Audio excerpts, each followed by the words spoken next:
Hello everyone, welcome to course Sagar. हमने इस video से प्रीवियस वीडियो में लॉज ऑफ केमिकल कॉम्बिनेशंस करे थे। इस वीडियो में हम पढ़ने वाले हैं Dalton atomic theory. Dalton atomic theory is the foundation of modern chemistry.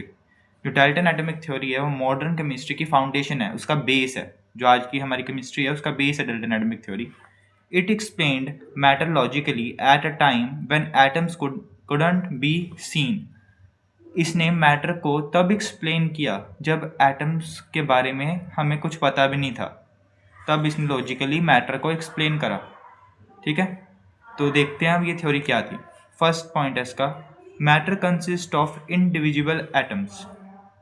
ये थ्योरी क्या कहती थी कि जो मैटर है वो इनडिविजिबल एटम से मिलकर बना है। इनडिविजिबल एटम्स का मतलब क्या होता है कि एटम सबसे छोटा पार्टिकल है इस दुनिया में।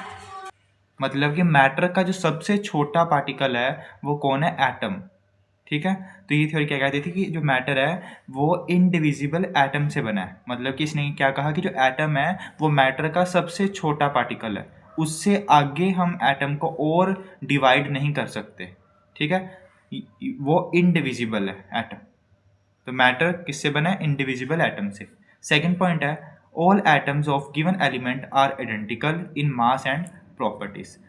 सेकंड पॉइंट क्या कह रहा है, जितने भी एटम्स हैं, ठीक है, किसी गिवन एलिमेंट के, मान लेते हैं हमारे पास जो एलिमेंट है वो कॉपर है, कॉपर।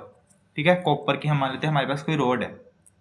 तो ये थ्योरी क्या कह रही है कि उस कॉपर की रोड में, जो उस कॉपर एलिमेंट में जितने भी एटम्स होंगे उनका मास और उनकी जो प्रॉपर्टीज हैं वो सेम होंगी। ठीक है, किसी गिवन एलिमेंट में, मान लेते हैं हमारे पास कोई एलिमेंट है, जैसे कॉपर ले लिया मैंने। ठीक है, उस कॉपर एलिमेंट के अंदर जितने भी एटम्स हैं, मैंने अभी बताया कि जो एलिमेंट है वो किससे बनता है? एटम से मिलकर बनता है। ठीक है, तो जो कॉपर एलिमेंट है, ठीक है, उसके जितने भी एटम्स हैं वो, उनका जो मास है और प्रॉपर्टीज है वो क्या होंगी? सेम होंगी, बिल्कुल आइडेंटिकल होंगी, ये कहती है थ्योरी। ठीक है, किसी भी एलिमेंट की जो एटम्स हैं, सारे के सारे एटम्स जो हैं किसी एलिमेंट के, वो क्या होंगे? आइडेंटिकल होंगे इन मास एंड प्रॉपर्टीज। उनका मास भी सेम होगा और प्रॉपर्टीज भी सेम होंगी। ठीक है, किसी एक एलिमेंट के एटम्स की। Third point, atoms of different elements have different masses and properties. Third point क्या कह रहा है कि जो डिफरेंट एलिमेंट्स है, जैसे कि एक मैंने एलिमेंट ले लिया कॉपर, एक मैंने एलिमेंट ले लिया, मान लेते हैं सोडियम ले लिया। ठीक है, तो ये जो दोनों एलिमेंट्स हैं, इन दोनों के जो एटम्स हैं वो क्या होंगे? डिफरेंट होंगे।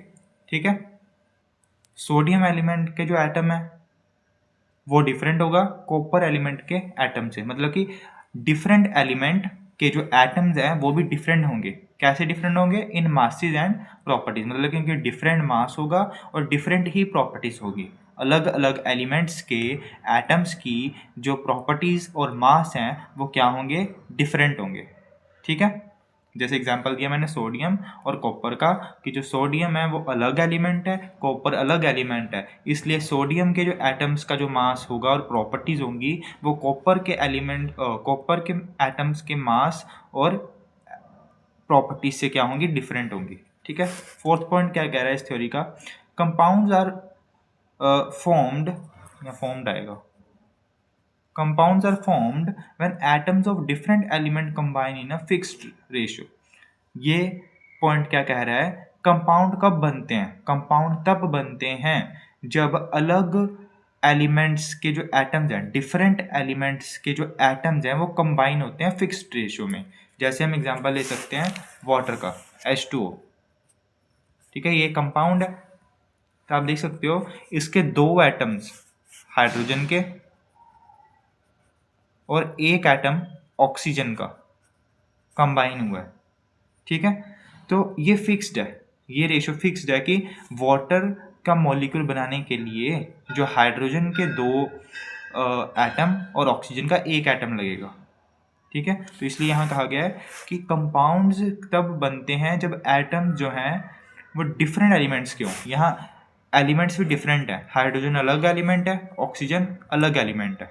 ठीक है, तो जब ये दोनों कंबाइन हुए, मतलब कि अलग अलग एलिमेंट के एटम, हाइड्रोजन का एटम और ऑक्सीजन का एटम जब कंबाइन हुआ तब आपके पास क्या बना, कंपाउंड बना। और इनकी जो रेशियो है कंबाइन होने की वो भी फिक्स है कि 2 एटम हाइड्रोजन के और 1 एटम ऑक्सीजन का होना चाहिए, ठीक है। तो फिक्स्ड रेशियो है। तो compounds are formed when atoms of different element combine in a fixed ratio, ठीक है। Fifth point, chemical reaction involve rearrangement of atoms. Atoms are not destroyed, only rearranged. इसमें क्या कहा गया है इस पॉइंट में कि जैसे कोई केमिकल रिएक्शन हो रही है, ठीक है, तो उसमें जो रिएक्टेंट्स जो होंगे और जो उनसे जो प्रोडक्ट बनेगा, ठीक है, उनमें जो एटम्स होंगे वो सेम होंगे। मतलब कि जो एटम्स होंगे उस केमिकल रिएक्शन के अंदर वो क्या हुए हैं, सिर्फ रीअरेंज हुए हैं। जैसे रिएक्टेंट्स में कुछ एटम्स थे, ठीक है, जब रिएक्शन हुई तो जो रिएक्टेंट के एटम जिस पोजीशन में थे, ठीक है, प्रोडक्ट बनने के बाद वो पोजीशन चेंज होगी, उनकी अरेंजमेंट चेंज होगी। एक एटम किसी दूसरे एटम के साथ लग गया, एक एटम किसी दूसरे एटम के साथ लग गया। जैसे हम एग्जांपल लेते हैं किसी भी रिएक्शन का, जैसे ये ले लेते हैं वाटर। वाटर कैसे बनता है, H2+O2 गिव्स H2O, ठीक है। इसको अगर मैं बैलेंस करूं तो यहाँ 2 आ जाएगा, यहाँ 2 आ जाएगा, भी एक केमिकल इक्वेशन बैलेंस हो चुकी है। तो आप अगर ये रिएक्शन देखो, इस रिएक्शन में क्या हुआ है, जो H है और O है आपस में जुड़ गए, ठीक है। यहाँ रिएक्टेंट्स में क्या थे, वो अलग अलग थे, पर प्रोडक्ट जब बना तो उस केस में वो क्या हो गए, सिर्फ एक दूसरे का जुड़ गए। मतलब कि कुछ रीअरेंजमेंट हो गई है, कुछ एटम्स जो हैं उन्होंने अपने आप को किसी तरीके से क्या कर लिया, अरेंज कर लिया, ठीक है। तो यहाँ देख सकते हो कि यहाँ जो एटम्स हैं और यहाँ जो एटम्स है दोनों सेम नंबर पे है, ठीक है। इसका मतलब एटम जो है डिस्ट्रॉय नहीं होता, ठीक है। और यहाँ से हमें ये भी पता चलता है कि जो मास है रिएक्टेंट और प्रोडक्ट्स का, वो भी क्या रहता है, सेम रहता है, क्योंकि एटम कोई डिस्ट्रॉय नहीं हुआ। तो यहाँ से हमारे पास लॉ 1 भी एक्सप्लेन होता है, जो हमने केमिकल कॉम्बिनेशन में पढ़ा था कि atoms can nether mass can nether be created nor be destroyed in a chemical reaction.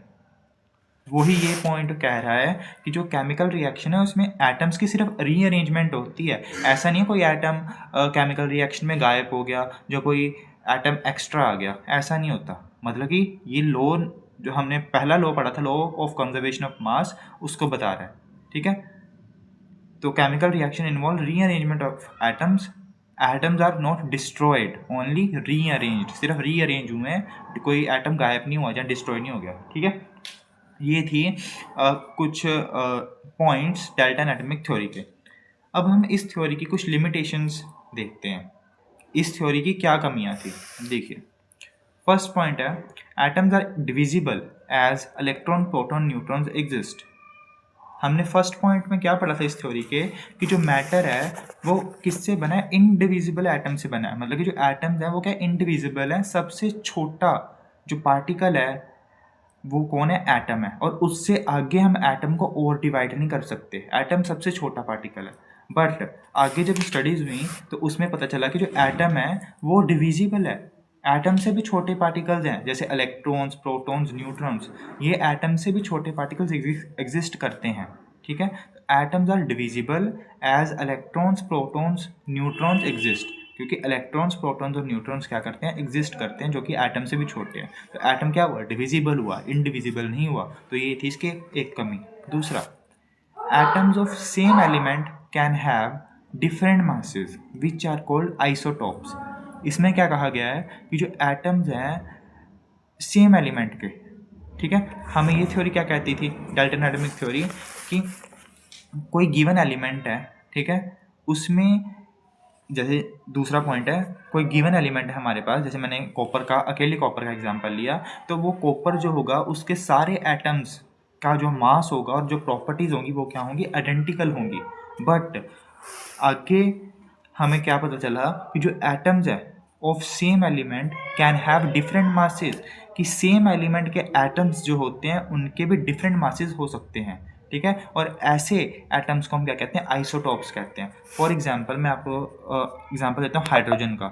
जो हाइड्रोजन एलिमेंट होता है उसके जो एटम्स हैं उनका जो मास है वो डिफरेंट होता है, ठीक है।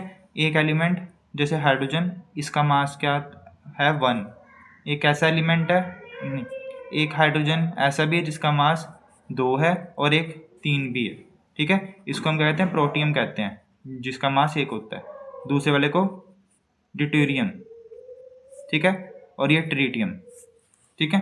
तो ये होते हैं आइसोटॉप्स, वो वाले एटम्स जो सेम एलिमेंट के हैं बट उनका जो मास है वो क्या है, डिफरेंट है, ठीक है, आर कॉल्ड आइसोटॉप्स। तो ये आइसोटॉप्स की बाद में डिस्कवरी हो गई, तो जिससे डाल्टन एटॉमिक थ्योरी का ये वाला पॉइंट है, सेकंड पॉइंट जो मैंने आपको बताया कि atoms of given element are identical in mass and properties, वो वाला फेल हो गया। Third, it does not explain bonding और atomic structure. Dalton atomic theory ने हमें एटम तो बता दिया कि एटम होते हैं, पर एटम के स्ट्रक्चर के बारे में नहीं बताया कि एटम का स्ट्रक्चर कैसा है और एटम आपस में कंबाइन कैसे होता है। उसने केमिकल रिएक्शन के बारे में भी हमें बता दिया, बट ये नहीं बताया कि एटम कैसे कंबाइन होता है, उसमें बॉन्डिंग कैसे होती है, ठीक है।